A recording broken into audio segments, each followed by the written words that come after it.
नमस्कार बंधुरा शुरू करছি नतून একটি ভিডিও টাইটেল ও থাম্বনেল দেখে বুঝতেই পারছো ভিডিওটা আমি কাকে নিয়ে করছি। দেবলীনা নন্দী এবং প্রবাহকে নিয়ে আমার এই ভিডিও। আজ থেকে প্রায় 4-5 মাস আগে কিন্তু দেবলীনা একটা ঘটনা ঘটিয়েছিল, যার জন্য দেবলীনা এবং তার স্বামী প্রবাহর মধ্যে সম্পর্কটা ঠিক কতটা ভালো ছিল এবং কতটা মন্দ ছিল আমরা কিন্তু প্রত্যেকেই বুঝতে পারি।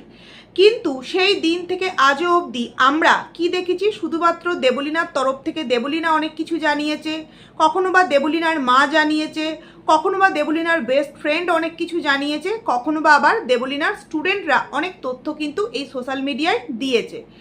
কিন্তু অবশেষে কিন্তু মুখ খুলল প্রবাহ সমস্তটা এই সোশ্যাল মিডিয়ায় কিন্তু জানিয়েছে। কি জানিয়েছে, কোথায় জানিয়েছে, সমস্তটা তোমাদেরকে এই ভিডিওর মধ্যেই ক্লিয়ার করে তুলে ধরবো। তার আগে কিছু কথা তো বলতেই হয়। কালকে দেবলীনার একটা ভিডিও দেখলাম, যেই ভিডিওতে সে কিন্তু অনেক কথা আমাদের সামনে শেয়ার করেছে। তারও আগে কিন্তু দেবলীনার মায়ের একটা ভিডিও তারই পেজ থেকে কিন্তু শেয়ার করা হয় এবং সেখানে সে কিন্তু একটা খুব সুন্দর কথা বলেছে যে এই যে আমাদের মধ্য থেকে সায়নী চলে গেল, এই যে পোষ্য লাভার সায়নী, সে আমাদের মধ্য থেকে চলে গেল। আজকে সে চলে যাওয়ার ফলে তার মা কিন্তু একটাই প্রশ্ন বারবার সবার কাছে রাখছে বা নিজের কাছেও রাখছে, আজকে যদি আমার সন্তানটা বেঁচে থাকতো তাহলে তাকে আমি প্রশ্ন করতাম যে তুই এরকম পদক্ষেপ কেন নিতে গেলি, এরকম পদক্ষেপ নেওয়ার আগে কি একবারও এটা চিন্তা করলি না যে তুই ছাড়া এই আদার্স মানুষগুলো কি করে ভালো থাকতে পারে, বা একটা ছেলের জন্য নিজের জীবনটাকে কি শেষ করে দিতে হবে? জীবনটা কি শুধুমাত্র একটা সম্পর্ক যেটা কিনা বৈবাহিক সম্পর্ক এর উপরেই কি তৈরি হয়ে থাকে? একটা মেয়ে তো জীবনে একটা সম্পর্ক ছাড়াও মানে বৈবাহিক সম্পর্ক ছাড়াও বাঁচতে পারে। আজকে কিন্তু আমাদের এই দেবলীনার মা এরকমই কিছু কথা বলেছে যে আজকে আমার মেয়ে বেঁচে আছে, আমার এই মুহূর্তে এটাই ভালো লাগছে যে সেই দিনকে আমি আমার মেয়েকে বাঁচিয়ে ফিরিয়ে নিয়ে আসতে পেরেছি। কিন্তু তারপরেও মানুষ আমার মেয়েকে অনেক রকম কথা শুনিয়েছে, নাটক করেছে, টাকা ইনকামের জন্য করেছে, এই করেছে ওই করেছে, কিন্তু এই যে সায়নী চলে গেল এটা কি সত্যিই কোনো ভালো কাজ হলো? তো এই ভিডিওটা করার পর কালকে কিন্তু আরও একটা ভিডিও এসেছে, যেই ভিডিওতে দেবলীনা এবং তার মা কিন্তু অনেক কিছু স্পষ্ট করে জানিয়েছে। তোমরা প্রত্যেকেই জানো দেবলীনা এই মুহূর্তে আলাদা কোনো ফ্ল্যাটে নিশ্চয়ই তার মায়ের সাথেই হোক, সিঙ্গেল হোক, যাই হোক আছে, কিন্তু তার এবং প্রবাহের একটা ফ্ল্যাট ছিল কলকাতায় যত সম্ভব, এবং তার যে শ্বশুর বাড়ি সেটা কিন্তু হচ্ছে চন্দননগর। তো দেবলীনা একজন নিজেই ইনকামদারি একজন মহিলা, সমস্ত দিক থেকে অনেক কিছু করেছিল, ঘরের জিনিস বলো, নিজের শখের জিনিস বলো, অনেক কিছু জিনিস কিন্তু করেছিল। না প্রবাহ যে কিছু করেনি এমনটা কিন্তু নয়, কিন্তু দেবলীনার বলা কথা অনুযায়ী এটা আমরা জানতে পেরেছি যে দেবলীনা খুব একটা শৌখিন মেয়ে এবং মানে ঘর সাজাতে এবং কাউকে সারপ্রাইজ করতে খুব কিন্তু ভালোবাসে, যার জন্য সে তার ইনকামের অর্ধেকের টাকাও কিন্তু সে সবসময় ঘর সাজাতে এবং তার হাজব্যান্ডকে খুশি করবার জন্য নানান রকম সারপ্রাইজ গিফট কিন্তু দিয়েছে। তো যাই হোক, সেগুলো বেশ কিছুদিন আগে সে যখন সেই জিনিসগুলোকে আনতে যায় এবং সেই আনতে যাওয়ার সময় কিন্তু সে পুলিশ প্রশাসনের সাহায্য চায়। যত সম্ভব সোনারপুরের কোনো একজন পুলিশ প্রশাসন মানে মানুষ, ওনার নামটা আমি জানি বাট নাইবা বললাম, তোমরা হয়তো অনেকেই জানো।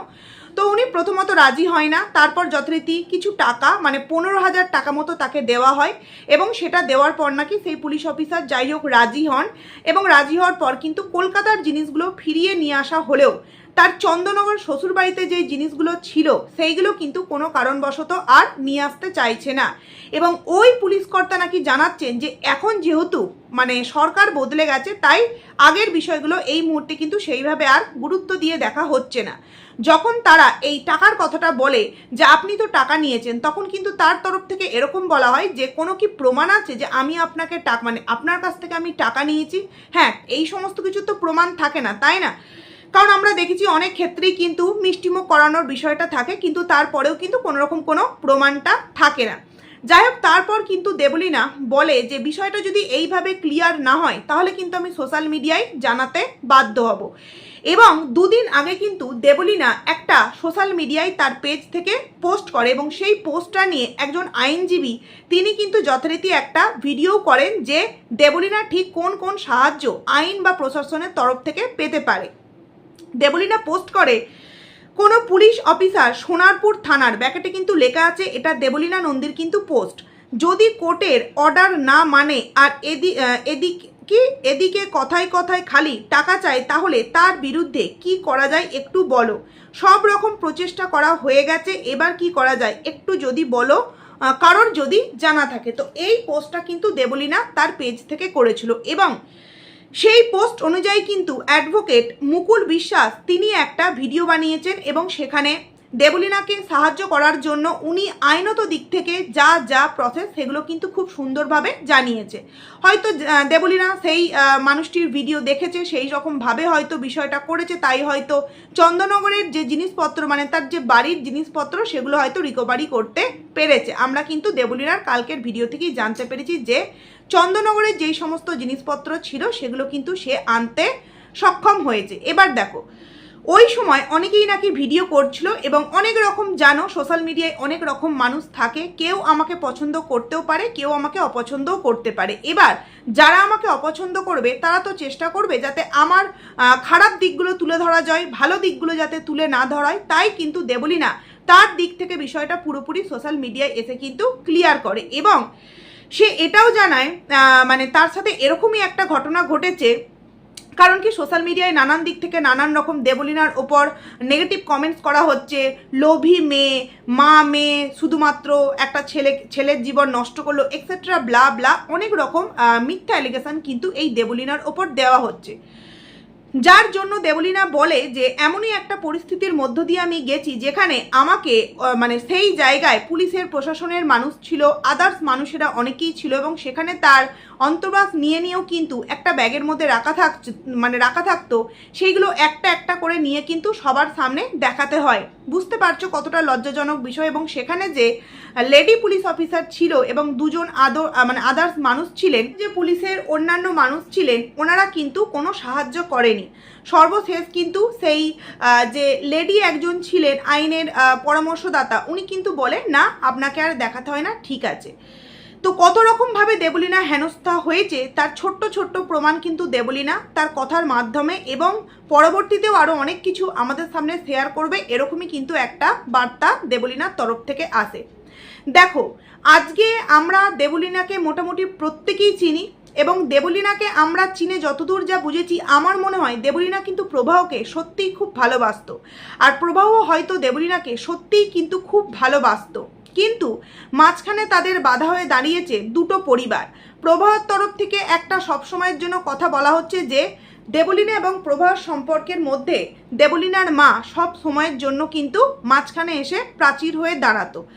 অপরদিকে দেবলীনাও কিন্তু বলছে যে আমাদের স্বামী স্ত্রীর মধ্যে আমার শাশুড়ি মা বা শ্বশুরবাড়ির মানুষজন সব থেকে বেশি কিন্তু মানে কলকাঠিরা যাকে বলে নাড়তো, এরকমই কিছু কিন্তু প্রতিটা মুহূর্তে মুহূর্তে অনেক এমন জিনিস করতো যেগুলো দেবলীনারও কিন্তু পছন্দ হতো না। তো আমার মনে হয় দুজনাকে পছন্দ করে বিয়ে করেছে, যদিও বা তারা বিয়েটা খুব তাড়াহুড়োর মধ্যে করেছে, তবুও বলবো যে এই বিষয়টা আরও একবার ভেবে দেখা উচিত ছিল। একটা সংসার ভাঙা তো কিছুক্ষণের কথা, কিছুক্ষণের সময়ের মধ্যে একটা সংসার ভেঙে দেওয়া যেতে পারে, বাট একটা সংসার জোড়া লাগাতে গেলে অনেকটা কিন্তু সময় নিতে হয়, তাই না? তাই দুটো ছেলেমেয়েই যদি আরও একবার বিষয়টাকে ভেবে দেখতো, জানি না তারা নিজেদের মধ্যে হয়তো এই যে 4-5টা মাস তাদের মধ্যে সময় নিয়েছে, তার মধ্যেও হয়তো দুজনাকে কাছে টেনে নিতে পারেনি, তার জন্যই হয়তো আজকে এইরকম একটা পরিস্থিতি আমরা প্রত্যেকেই দেখতে পাচ্ছি। তো যাই হোক, খুব খারাপ লাগছে এবং দেবলীনা হয়তো এখনো পর্যন্ত প্রবাহকে ভালোবাসে, কিন্তু পরিস্থিতির শিকার হয়ে সে আজকে নিরুপায় হয়ে কিন্তু সব দিক থেকে নিজেকে সরিয়ে নিয়ে আসতে বাধ্য হয়েছে। চলো এবার তোমাদের সামনে শোনাই যে প্রবাহ কি পোস্ট করেছে এবং প্রবাহ ঠিক কি বলতে চেয়েছে দেবলীনা সম্পর্কে। দেখো, এটা একটা নিউজ চ্যানেল থেকে পোস্ট করা হয়েছে, কতটা সত্য কতটা মিথ্যা জানি না, তবে যেহেতু নিউজ চ্যানেল এবং এই পোস্টটার পরিপ্রেক্ষিতে দেবলীনাও কিন্তু একটা পোস্ট করেছে, যার জন্য কিন্তু এই পোস্টগুলো তোমাদের সামনে মানে পড়ে শোনাচ্ছি।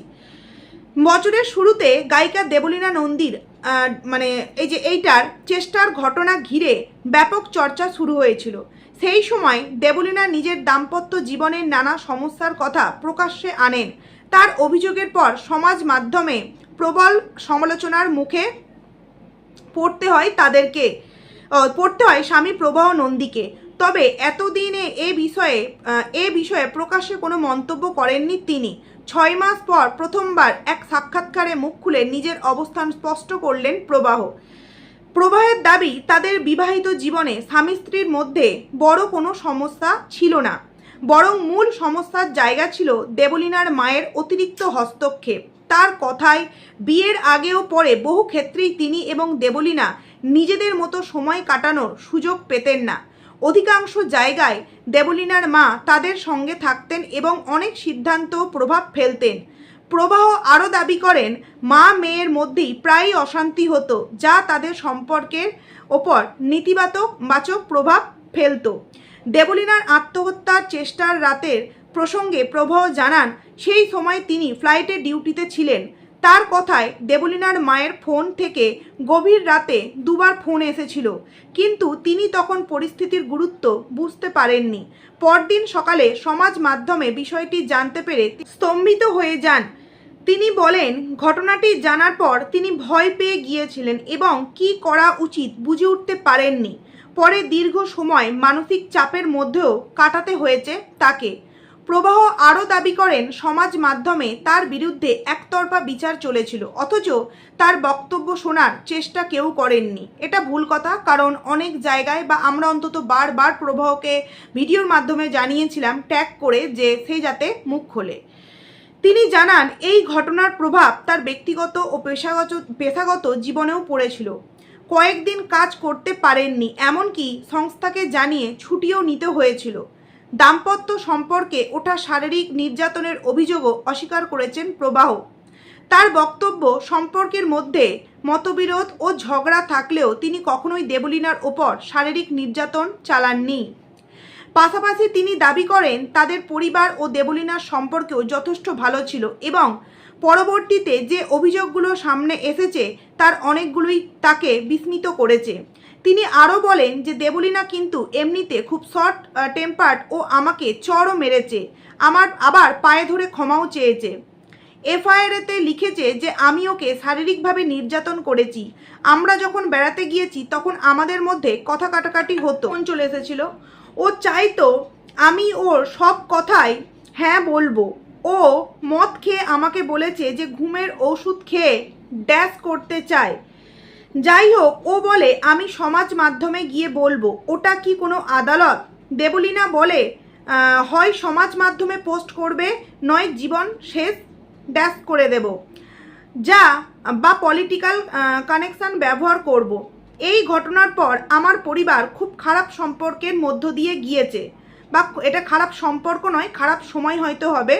এমনকি ও সমাজ মাধ্যমে বলেছে আমার ভাইয়ের সামনে ওকে নাকি অন্তঃবাস গুনতে হয়েছে। এটা সম্পূর্ণ মিথ্যা। আমার কাছে তার প্রমাণ আছে। আমি এতগুলো কথা বলার পর দেবলীনা কি বলবে জানি না। কোথাও আমার কথাগুলো বলার দরকার ছিল, হয়তো অনেক দিন আগেই বলাটা উচিত ছিল। সাক্ষাৎকারের শেষে প্রবাহ বলেন একটি সম্পর্ক ভেঙে যাওয়ার পেছনে একাধিক কারণ থাকতে পারে, কিন্তু দেবলীনা কেন এমন চরম সিদ্ধান্ত নিতে বাধ্য হলেন তার প্রকৃত কারণ আজও তার কাছে স্পষ্ট নয়।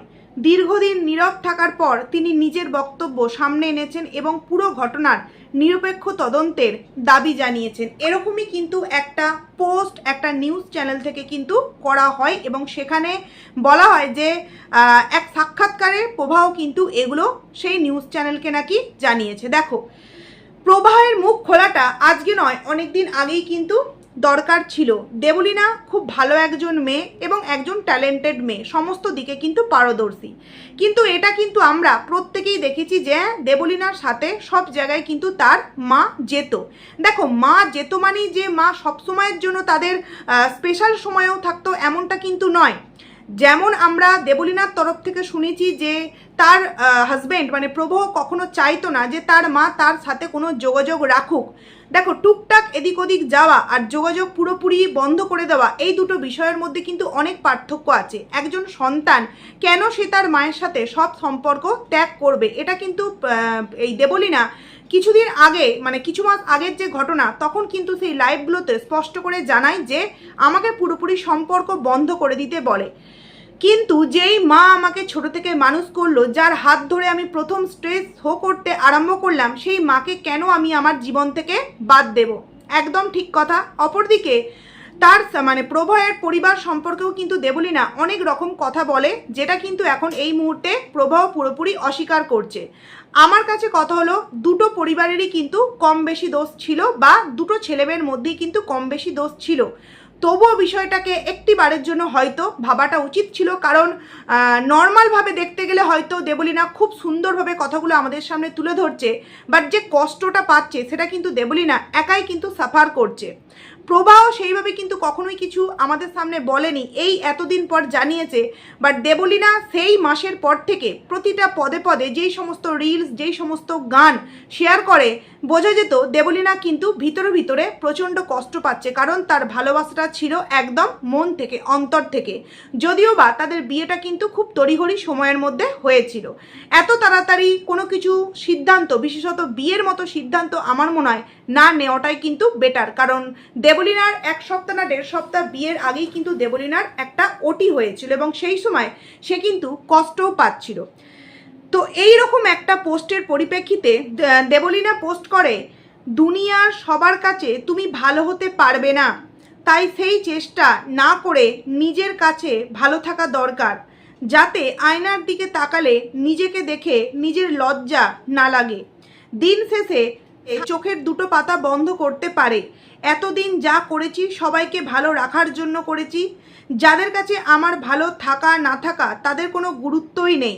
তাই আমি জানি আমি কি বা কেমন। আমি এখন শুধু ভগবানের কাছে শাস্তির অপেক্ষায় থাকব। ভগবানের লাঠির ঘা ঠিক সময় মতো পড়বে, তারই অপেক্ষায় বসে থাকব।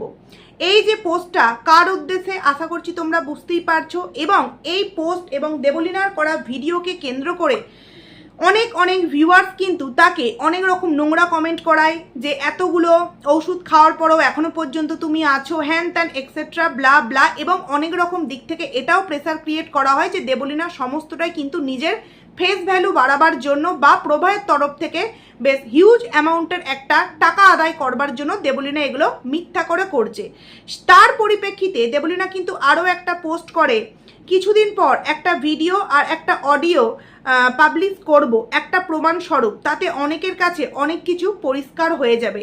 এবার বুঝতে পারছো তোমরা যে দেবলীনা হয়তো এই সময় যেহেতু মাল রিকভারি করেছে, একটা খারাপ পরিস্থিতির মধ্য দিয়ে আবারও যাচ্ছে, কারণ সম্পর্ক জোড়া যতটাই সহজ, সম্পর্ক ভাঙা কিন্তু ততটাই কিন্তু কঠিন, তাই না? মানে এই দিক থেকে দেখতে গেলে হট করে তো সম্পর্কটাকে ভেঙে দিল, কিন্তু একটা সম্পর্ককে গড়তে গেলে অনেকটা কিন্তু স্ট্রাগল করতে হয়।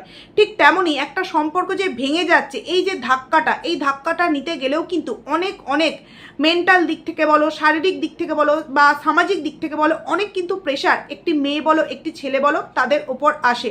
তো সেই দিকগুলো থেকে এখন সে নিজেকে হয়তো একটু সামলাচ্ছে। তাই কিছুদিন পর আমাদের সামনে কিন্তু একটা ভিডিও প্রমাণ স্বরূপ দেবে, বা অডিও, যেটা থেকে অনেক রকম তথ্য প্রমাণ কিন্তু উঠে আসবে। এইবার তোমাদের সামনে আরও একটা পোস্ট কিন্তু আমি একটু পড়ে শোনাতে চাই, যেই পুলিশ অফিসারের কথা বলেছে, সেখানে কিন্তু অনেক কিছু জানানো হয়েছে, কোথাকার পুলিশ অফিসার, হ্যান ত্যান ইতিবৃত্তান্ত। আচ্ছা, একজন মা যিনি নিজের মেয়েকে নিয়ে চরম অসহায়তার মধ্যে দিন কাটাচ্ছেন, আজ ক্ষোভে ফেটে পড়লেন। ভিডিওতে দেবলীনার মা স্পষ্ট জানিয়েছেন যে পুলিশকে 15,000 টাকা দেওয়ার পরেও তারা কোনো রকম সহযোগিতা করে না, উল্টে পুলিশ ড্যাশ বাবুর এক অদ্ভুত বক্তব্য তুলে ধরে ওনাদের বলেছেন, দেবলীনা যখন হাসপাতালে ভর্তি ছিলেন তখন ড্যাশ মিত্র ওনার সাথে দেখা করতে গিয়েছিলেন তখন, আর সেই কারণেই নাকি নতুন সরকার ওনাদের কোনো সাহায্য করবে না। মানে একজন পার্টি পলিটিক্সের একজন মানুষ দেবলীনা যখন সেই অবস্থায় ছিল তাকে দেখতে গিয়েছিল, তাই কিন্তু এখন যেহেতু সরকার বদলেছে তাকে আর কোনো রকম সাহায্য করবে না। যদিও বা আমার মনে হয় এমনটা কিন্তু সম্পূর্ণটা ভুল। দেবলীনা অভিযোগ করেছেন যে হাসপাতাল থেকে বাড়ি ফেরার পর রাজারহাটের ফ্ল্যাট থেকে নিজের পোশাক ও প্রয়োজনীয় জিনিসপত্র আনতে গেলে আদালতের নির্দেশে আসা ড্যাশ বাবুর নামে এক ব্যক্তি তার কাছ থেকে 15,000 টাকা নগদ দাবি করেন। বাধ্য হয়ে তিনি সেই টাকা দেন। এরপর চন্দননগরে তার শ্বশুরবাড়ি থেকে বিয়ের গহনা ও শাড়ি আসবাবপত্র আনার প্রক্রিয়া শুরু হলে ড্যাশবাবু অসহযোগিতা করছেন বলে তার দাবি। তিনি জানান, ড্যাশবাবু কখনো অসুস্থতার কথা বলেন, আবার কখনো নির্বাচনের কাজে ব্যস্ত থাকার অজুহাত দিচ্ছেন। এমনকি প্রতিবার দিন ঠিক হওয়ার আগের দিন রাতে তিনি আসতে পারবেন না বলে জানিয়ে দিচ্ছেন। অন্যদিকে ড্যাশবাবু TV9 বাংলাকে জানিয়েছেন যে তিনি জিনিসপত্র আনার ব্যাপারে সহযোগিতা করেছেন এবং কিছু কাজ এখনও বাকি আছে। তবে নির্বাচন পরবর্তী পরিস্থিতি এবং সোনারপুরের কিছু ঘটনার কারণে তিনি ব্যস্ত থাকায় যেতে পারেননি। আগামী 4-5 জুন যাওয়ার কথা থাকলেও তার জন্য নতুন করে আদালতের নির্দেশের প্রয়োজন বলে তিনি জানান। এই যে পুরো জিনিসগুলো, এগুলো কিন্তু দেবলীনার তরফ থেকে, কিছু প্রভাবের তরফ থেকে এবং কিছু তাদের আইনজীবীদের তরফ থেকে কিন্তু এই সমস্ত তথ্যগুলো সোশ্যাল মিডিয়ায় শেয়ার করা হয়েছে। দেখো, বিষয়টা তো খুবই একটা জটিল। এতদিন প্রবাহ মুখ খোলেনি, কিন্তু এখন প্রবাহ মুখ খুলেছে এবং সে বারবারই একটা কথা বলছে যে একটা স্বামী স্ত্রীর মধ্যে যতটুকুনি সময় প্রয়োজন সেই সময়টা তারা পেত না। বেশিরভাগ সময়ই নাকি দেবলীনার মা তার সাথে থাকতো। আবার দেবলীনার তরফ থেকে বক্তব্য হচ্ছে প্রভার মা বা তার পরিবার তাদের সময় দিত না। যেই পরিস্থিতি হয়ে থাকুক না কেন, দুজনাকে যেহেতু ভালোবেসে বিয়ে করেছিল, সম্পর্কটা ভাঙার আগে হয়তো আরও একবার ভেবে দেখাটা উচিত ছিল। কারণ দেবলীনা কিন্তু সত্যি প্রভাকে খুব ভালোবাসতো। কারণ কি জানো তো, কিছু মাস আগে যখন ঘটনাগুলো ঘটেছিল তখন যেমন FB খুললেই তাদের ভিডিও, এখন আবার বিষয়টা নিয়ে যেহেতু আবারও একটা চর্চা হচ্ছে, তাই পেজ খুললেই কিন্তু ওদের পুরাতন রিলস, ওদের যে সুন্দরভাবে ভিডিও, ও যাচ্ছে কাজে, এ কষ্ট পাচ্ছে, এ কখন আসবে তার জন্য সারপ্রাইজ রেডি করছে, অফিস থেকে বাড়ি ফিরছে তখন কেক নিয়ে আসছে। এই যে আনন্দকর মুহূর্তগুলো যখনই আমরা দেখতে পাচ্ছি, আর তার পরমুহূর্তেই যখন দেখতে পাচ্ছি যে দেবলীনা এই মুহূর্তে সিঙ্গেল থাকার মতো একটা সিদ্ধান্ত নিয়েছে, সত্যি কথা বলতে খুব খারাপ লাগছে। তো যাই হোক, এই মুহূর্তে তো এগুলোই তোমাদের সামনে জানাবার ছিল। কারণ প্রবাহ আজ প্রায় 6 মাস পর মুখ খুলেছে, এটা হয়তো সবার সামনে জানাটা প্রয়োজন আছে। তো যাই হোক, চলো এই ভিডিওটাকে এখানেই এন্ড করছি। আবারও কোনো কিছু নতুন তথ্য পেলে অবশ্যই তোমাদের সামনে নিয়ে আসবো। তো চলো।